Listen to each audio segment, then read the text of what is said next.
Good evening to everybody. This is Prashanti Dasri. I'm from India and I'm actually a born Christian, and I migrated to Dubai recently, August 2011. And I happened to, I came to know about Islam. And my brother also here is in Dubai, and he keeps telling us about Allah. I'm really convinced, and with all the whatever knowledge that he shared with me, I'm totally convinced, and that Islam is the straightforward religion.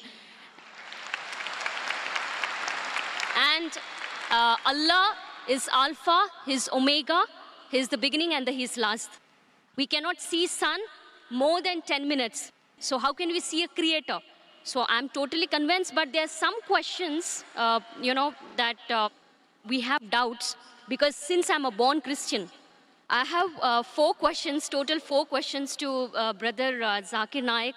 The first question is, Brother, I've been listening to your videos, in YouTube, that you were talking about the Holy Spirit, and you specifically mentioned that Holy Spirit exists. So I just wanted to know, is Holy Spirit there in Islam according to Quran? And also there is a verse in Old Testament Bible that the Spirit of God is hovering over the waters.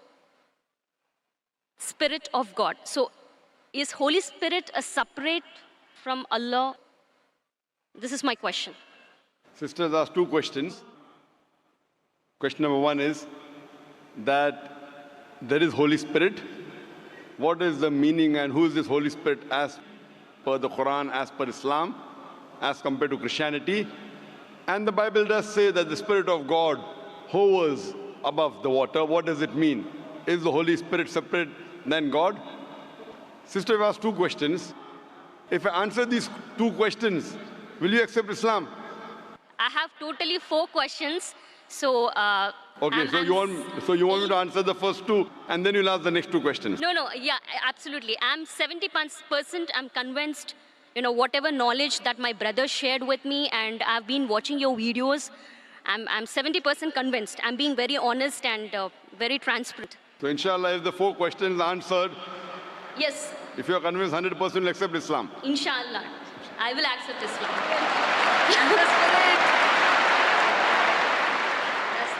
The sister asked two questions, and after she'll ask the other two questions. That the Bible does mention about Holy Spirit. What is the reference of Holy Spirit in the Quran?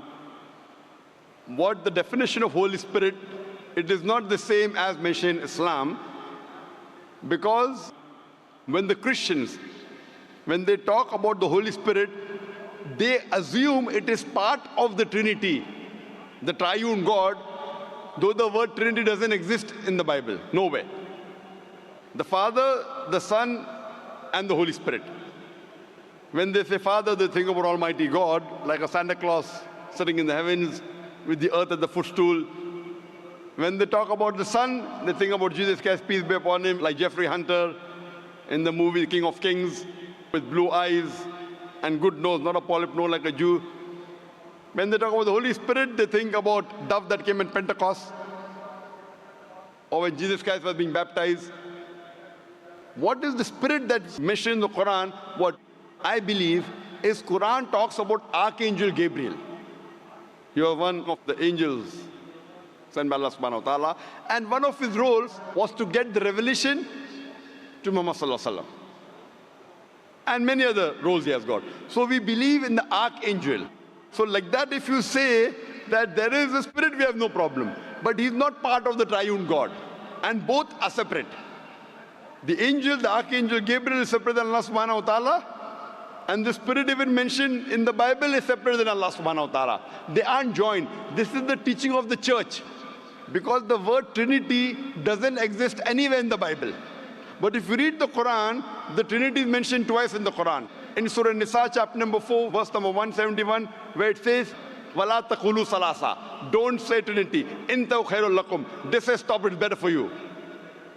So Quran says, وَلَا تَقُولُوا ثَلَاثَةً. Don't say Trinity. And the same message is repeated in Surah Maida, chapter number 5, verse number 73. It says, لَقَدْ كَفَّرَ الَّذِينَ قَالُوا, they are doing kufr, those who say that God is three in one.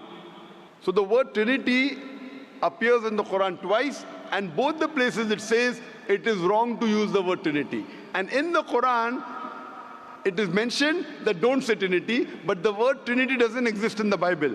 The closest verse to Trinity in the Bible is the first epistle of John, chapter number 5, verse number 7, which says, for there are three that bear record in heaven, the Father, the Son, and the Holy Spirit. And these three are one. So this verse, if you read the Revised Standard Version of the Bible, revised by Thayru scholars of the highest eminence, Christian scholars, they say that this verse of first epistle of John, chapter number 5, verse number 7, is an interpolation, is a fabrication, is a concoction, and they've thrown this verse out of the Bible. So the verse in the Bible that was not talking directly about Trinity, but the closest to Trinity, is thrown out by the scholars of Christianity as a fabrication, as a concoction. So but naturally the Spirit and Almighty God, they're two different entities. They're not the same. And in the Quran, it talks about Archangel Gabriel. He is the angel of Allah subhanahu wa ta'ala. Hope that answers the question, sister. Yes, brother. I would like to know your other two questions. Yeah, my third question is, which is related to Holy Spirit only. All the prophets, all the man of God, like Prophet Abraham, Prophet Isaac, and Prophet Moses, peace be upon them, all the prophets, they used to intercede with Allah. They used to interact with Allah.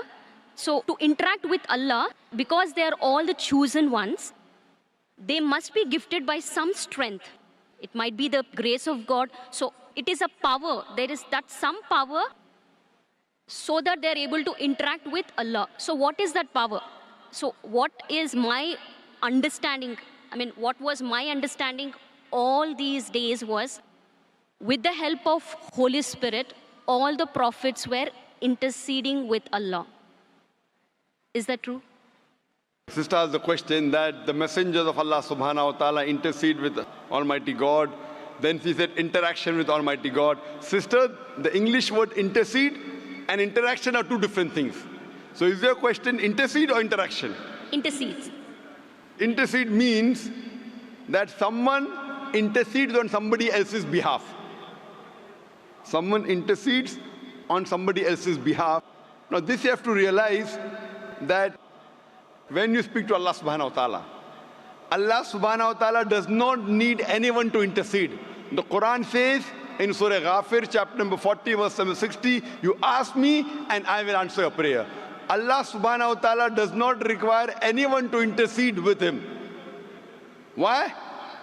And people give the example that, when you go in a court of law, when you're presenting your case to the judge, you hire lawyers. So like that, the messengers of God are our lawyers. This is okay and logical for a judge who is a human being, because the judge does not know who is the criminal, who is the robber. So the lawyer helps the judge to understand who is a criminal, who is a robber, who is not. But Allah subhanahu wa ta'ala has ilm-e-ghaib. He does not require anyone to prove to him who is good, who is bad. So it is wrong to say intercede. Yes, someone can pray.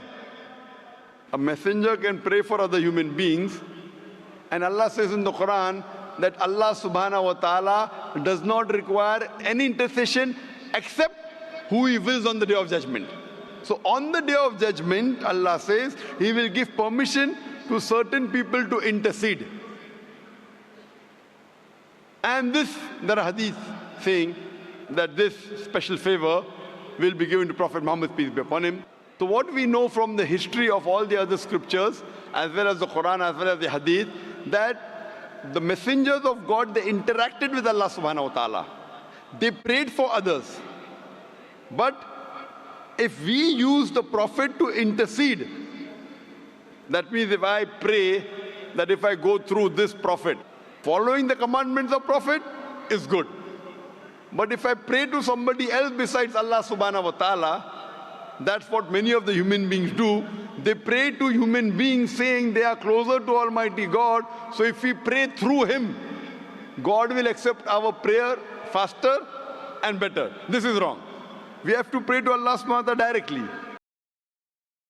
these prophets of God, they are messengers.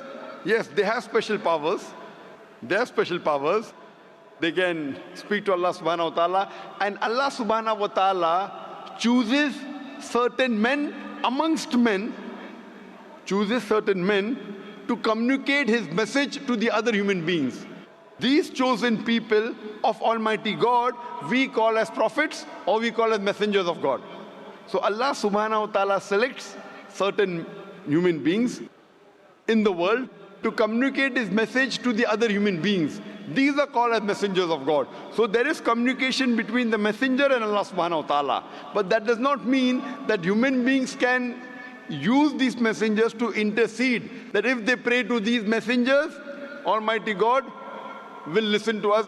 This is the teaching of the church. That you believe in Jesus Christ, peace be upon him, and all your sins will be forgiven.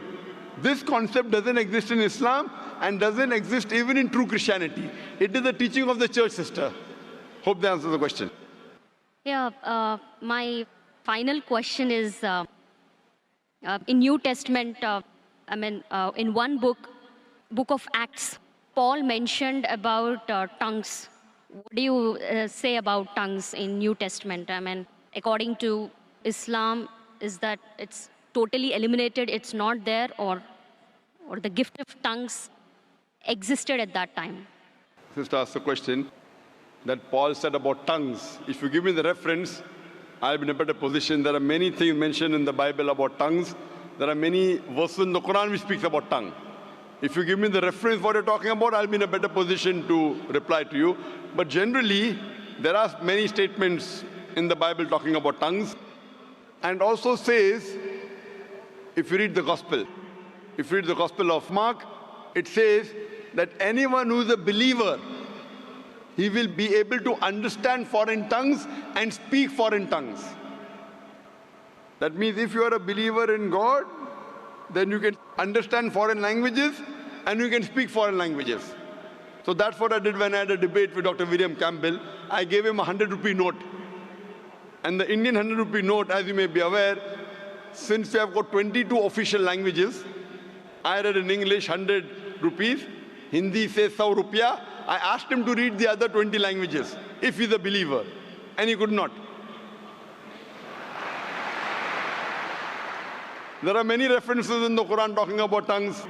If you read the Quran says in Surah Rum, chapter number 30, verse number 22, that Allah subhanahu wa ta'ala has created the human beings in different colors and tongues so that you should recognize each other, so that the men of understanding will understand. Furthermore, the Quran says that on the day of judgment, your tongues, your organs, your hands, they will be witness for you. What you did right, what you did wrong. There are various hadith of the Prophet talking about the tongue. So there are many references in the Quran talking about the tongue.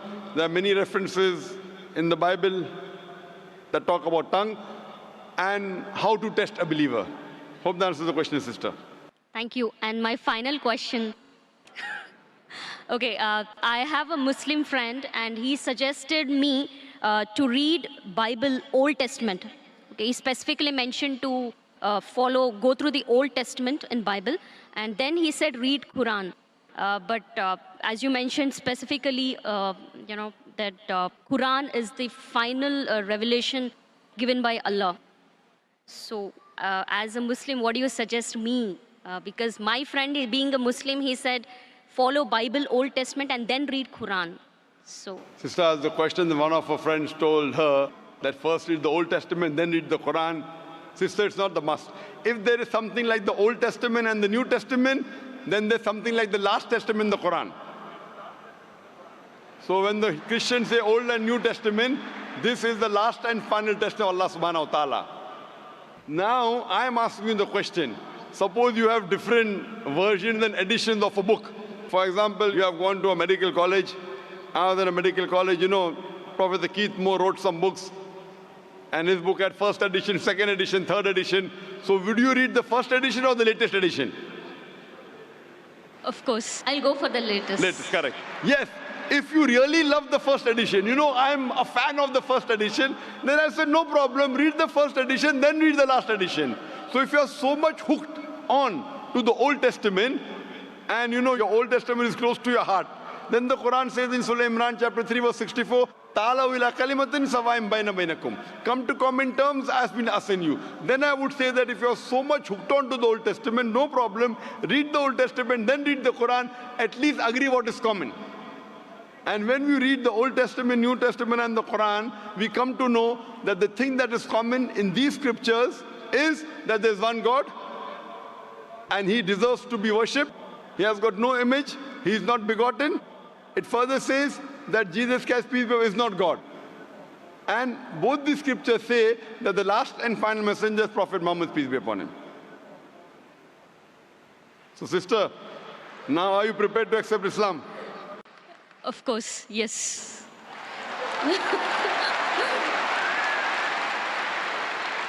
Sister, do you believe that there's one God?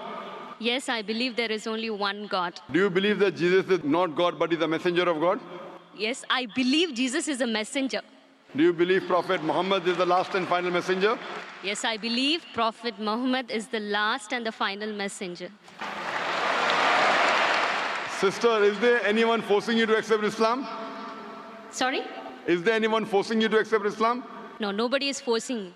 Are you accepting out of your free will? Yes. Because in Islam, to force anyone to accept Islam is haram. It's haram in the religion, and it's haram, it's prohibited in most of the countries, I believe even in Dubai. To force anyone to accept a religion is forbidden. So you're accepting out of free will, sister. Yes, but that is the reason I asked you many questions. MashaAllah. Out of free will. I hope no one is bribing you. No. You know, because in India, when after many people accept Islam, the CID, the police go there and ask, how much dollars Dr. Zakir Naik give you? I tell them I have given them currency of the Akhirah. Currency of the Akhirah, and that's accepted. So inshallah, sister, I will say in Arabic and you can repeat it. Okay. Ashhadu Ashhadu Allah Allah ilaha ilaha illallah illallah wa ashhadu wa ashhadu anna anna Muhammadan Muhammadan abduhu abduhu wa rasuluhu. wa rasuluhu. I bear witness I bear witness that that there is no God there is no God but Allah, but Allah, and I bear witness and I bear witness that that Prophet Muhammad Prophet Muhammad is the messenger is the messenger and servant of Allah. and servant of Allah. MashaAllah, sister, you're a Muslim. And may Allah subhanahu wa ta'ala accept your effort.